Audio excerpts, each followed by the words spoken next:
या यूनानी आक्रमण के बारे में जानकारी प्राप्त करेंगे। तो इसमें देखेंगे क्या क्या क्वेश्चन बन सकते हैं। इसमें बेसिकली सिकंदर से रिलेटेड क्वेश्चन बनते हैं। सिकंदर, जैसे कि सिकंदर कितने माह तक भारत में रहा, उसने उसकी थल सेना का नेतृत्व किसने किया, उसकी जल सेना का नेतृत्व किसने किया, ये सब क्वेश्चन है। किस कला शैली का विकास हुआ उसके समय में, या फिर उसने कौन कौन से शहर इंडिया में बसाए, कितने शहर बसाए, ये सब सारे क्वेश्चन हैं। और भी बढ़िया बढ़िया क्वेश्चन बनेंगे सिकंदर से। तो आइए स्टार्ट करते हैं। तो सबसे पहले देखते हैं जो फिलिप, क्योंकि स्टार्टिंग यहीं से होगी। जो फिलिप थे वो मकदूनिया के शासक बने। मकदूनिया के शासक बने थे। मकदूनिया के शासक बने थे। कब बने थे? ये बने थे 359 बीसी में। ठीक है, यहाँ से क्वेश्चन है, ये याद रखते चलना है। 359 बीसी में फिलिप मकदूनिया के शासक बने। शासक तो बने, उसके बाद इन्होंने कुछ दिन तक शासन किया और 329 बीसी में 329 बीसी में इनकी डेथ हो गई, इनकी मृत्यु हो गई, अर्थात इनकी हत्या कर दी गई। जब हत्या कर दी गई तो पिता की, तो उसके बाद बेटा क्या होगा? बेटा शासक बनेगा। इनका बेटा कौन था? सिकंदर। सिकंदर शासक बना। तो आप समझ ही गए हो कब बना? 329 बीसी में सिकंदर शासक बना। उसका एक्चुअल नाम अलेक्जेंडर ही था। सिकंदर तो बाद में कहा गया उसे। जब ये शासक बना था सिकंदर, तो इस समय उसकी उम्र लगभग 20 वर्ष थी। लगभग 20 वर्ष की इसकी उम्र थी। और इसके गुरु थे, इसके गुरु का नाम याद रखना है, अरस्तु। इसके गुरु का नाम अरस्तु। तो चलिए आइए कुछ क्वेश्चन और देखते हैं। जैसा कि मैंने बताया 359 में मकदूनिया के शासक बने थे कौन? फिलिप। सिकंदर के पिता, मतलब वो मकदूनिया के शासक बने थे 359 बीसी में, मैंने बताया है। तो मकदूनिया को ही मेसिडोनिया भी कहा जाता है। तो मेसिडोनिया, तो यहाँ से ये भी क्वेश्चन याद रखना कि मदर टेरेसा कहाँ की थी? मदर टेरेसा भी मेसिडोनिया की थी। और अरस्तु के बारे में जानकारी प्राप्त कर लीजिए कि अरस्तु किसका शिष्य था? प्लेटो का शिष्य अरस्तु था। और प्लेटो खुद किसका शिष्य था? प्लेटो सुकरात का शिष्य था। ये क्वेश्चन यहाँ से नोट डाउन कर लीजिएगा कि सुकरात का शिष्य कौन था? प्लेटो। और प्लेटो का शिष्य था अरस्तु। और अरस्तु किसका गुरु था? तो अरस्तु गुरु थे किसके? सिकंदर या अलेक्जेंडर के।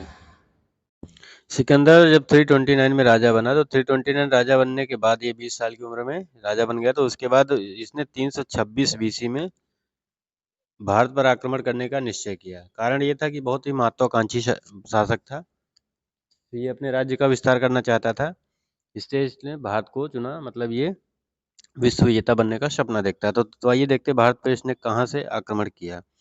तो यहाँ से ध्यान से देखिए। अब जिन लोगों ने मैप भारत का ध्यान से देखा, तो वो लोग जानते हैं यहाँ पर नीचे जल वाला हिस्सा है यहाँ पे। तो यहाँ से तो आक्रमण करना आसान नहीं है, क्योंकि जिसकी नौसेना मजबूत मजबूत होगी वही जल से आक्रमण कर सकता है। और यहाँ के एरिया में, इधर के एरिया में, यहाँ हिमालय पर्वत है। तो भारत पर आक्रमण करने के लिए ना तो जल वाले क्षेत्र से यहाँ से आक्रमण किया जा सकता है, और ना तो हिमालय को पार कर किया जा सकता है। तो जब भी कोई आक्रमण होता है तो यहाँ से आक्रमण हुआ है। तो आइए समझते हैं आगे। सिकंदर ने जब आक्रमण किया तो हिंदू कुश पर्वतमाला की तरफ से आक्रमण किया। हिंदू कुश है हिमालय का ही भाग, लेकिन बेसिकली हिमालय बड़ा ज़्यादा वहाँ एरिया नहीं है। उसने हिंदू कुश पर्वतमाला की तरफ से आक्रमण किया। और जब सिकंदर तक्षशिला पहुंचा, तो तक्षशिला में राजा आम्बिक से उसका आमना सामना हुआ।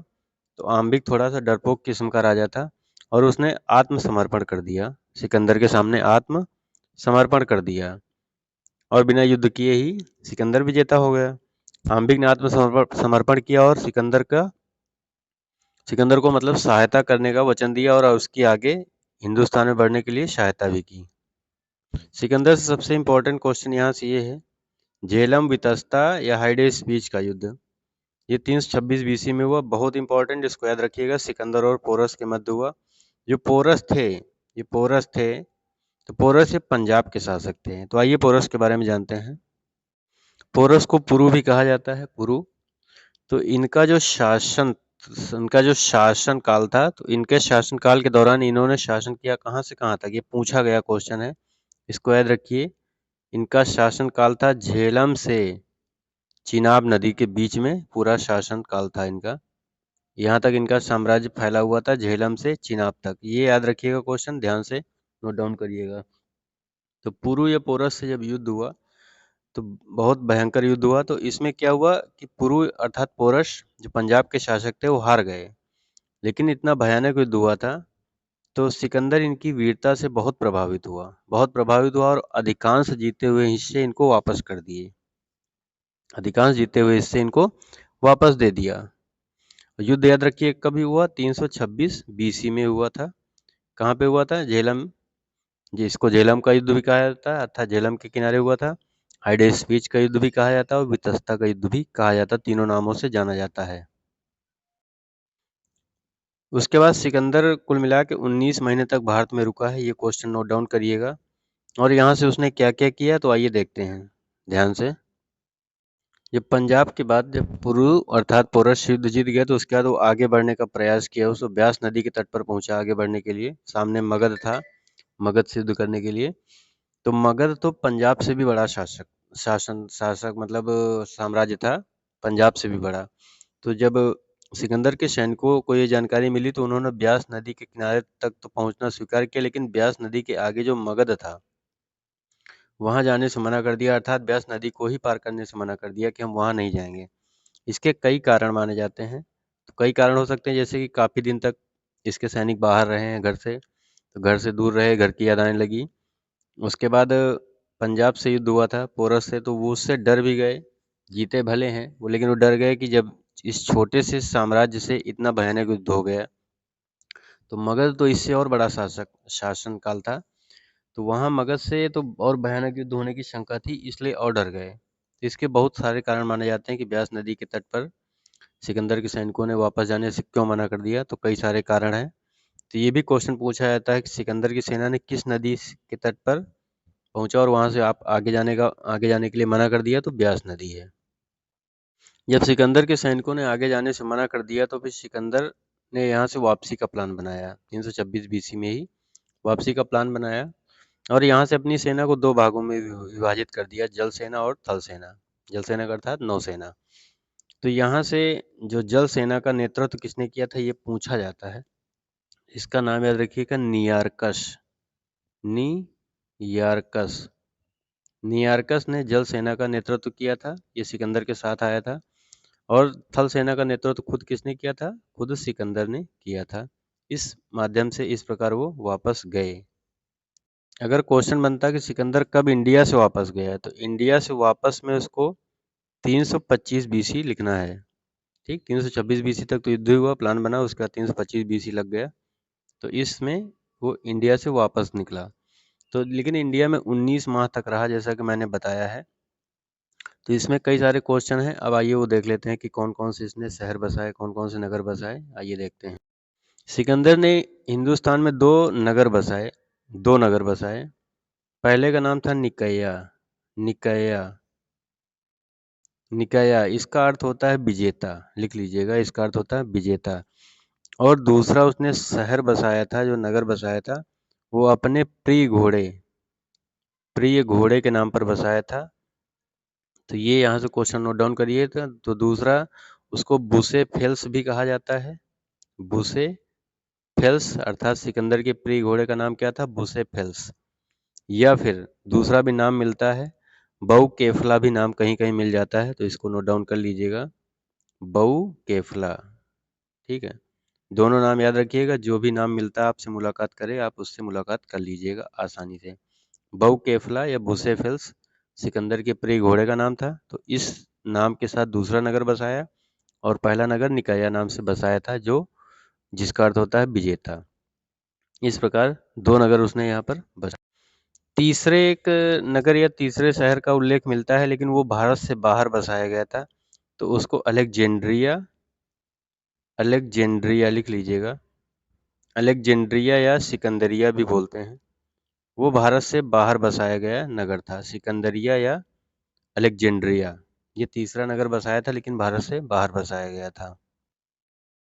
सिकंदर के साथ 3 लेखक आए थे इंडिया में, निरियाकस, अनीसिक्रेटस या अरिस्टोब्यूलस। 3 ये थे, निरियाकस, अनीसिक्रेटस, अरिस्टोब्यूलस या अरिस्टोब्यूलस। ये 3 यूनानी लेखक सिकंदर या अलेक्जेंडर के साथ हिंदुस्तान आए थे। ये याद रखना है आपको। सिकंदर 19 माह तक हिंदुस्तान में रहा तो उसके क्या क्या इफेक्ट पड़े, क्या क्या प्रभाव पड़े, वो आइए ध्यान से समझ लेते हैं। तो ये आपने नाम सुना होगा गांधार कला शैली। गांधार कला शैली, तो गांधार कला शैली का विकास भी सिकंदर के समय में ही हिंदुस्तान में हुआ। और यहाँ से एक बात आपको शायद याद हो कि बौद्ध धर्म की अधिकांश मूर्तियां गांधार कला शैली से ही बनी हैं, ये नोट डाउन कर लीजिएगा। और गांधार, मैंने बताया ना कि गांधार कला शैली का विकास किसके समय में हुआ, सिकंदर के समय में हुआ। तो कई मूर्तियां इंडिया में जो हैं वो गांधार कला शैली में बनी हैं, कई सारी मूर्तियां, उसमें यूनानी देवता अपोलो के चित्र हैं। ये नोट डाउन कर लीजिएगा, यूनानी देवता अपोलो के चित्र बने हुए हैं। और हिंदुस्तान में और सारे इफेक्ट पड़े हैं जिसे सिकंदर के रहने के, तो आइए वो भी देखते हैं। मुद्रा निर्माण कला, मुद्रा निर्माण कला भी सिकंदर के समय में ही हिंदुस्तानियों ने सीखी थी। और एक बात और, यूनान के साथ इसका व्यापार बढ़ गया था, हिंदुस्तान का व्यापार बढ़ा था यूनान के समय में, यूनान के साथ में सिकंदर के समय में। तो आइए कुछ क्वेश्चन और बच रहे हैं उनको देख लेते हैं, खत्म करते हैं फिर। ध्यान से देख, सिकंदर की 3 पत्नियां थी, 3 पत्नियां थी। इसकी प्रिय पत्नी का नाम था रुक्सेना, कभी कभी पूछ लेता है, रुक्सेना या रुक्साना। प्रिय पत्नी का नाम था, 3 पत्नियां थी। और प्रिय घोड़े का नाम मैंने जैसे बता दिया है, बुसेफेल्स, पूछे गए क्वेश्चन है बुसेफेल्स, ठीक है, प्रिय घोड़े का नाम है। और इसका थल सेनापति सेल्यूकस निकेटर था, ये भी नोट डाउन कर लीजिएगा। मूल नाम मैंने बता दिया है, सिकंदर का मूल नाम क्या था, अलेक्जेंडर। और लास्ट क्वेश्चन है वो देख लीजिए, आपसे पूछा जाता है कि सिकंदर की मृत्यु कब हुई। तो सिकंदर की मृत्यु 323 बीसी में हुई, 323 बीसी में हुई। और कहाँ पे हुई, जब भारत से लौट रहा था तो 33 साल की उम्र में बेबीलोन में इसकी मृत्यु हुई। बेबीलोन कहाँ है, ईरान में, बेबीलोन में इसकी मृत्यु हुई। ये क्वेश्चन नोट डाउन करिएगा, 323 बीसी में सिकंदर की मृत्यु 33 वर्ष की उम्र में बेबीलोन ईरान में हो गई।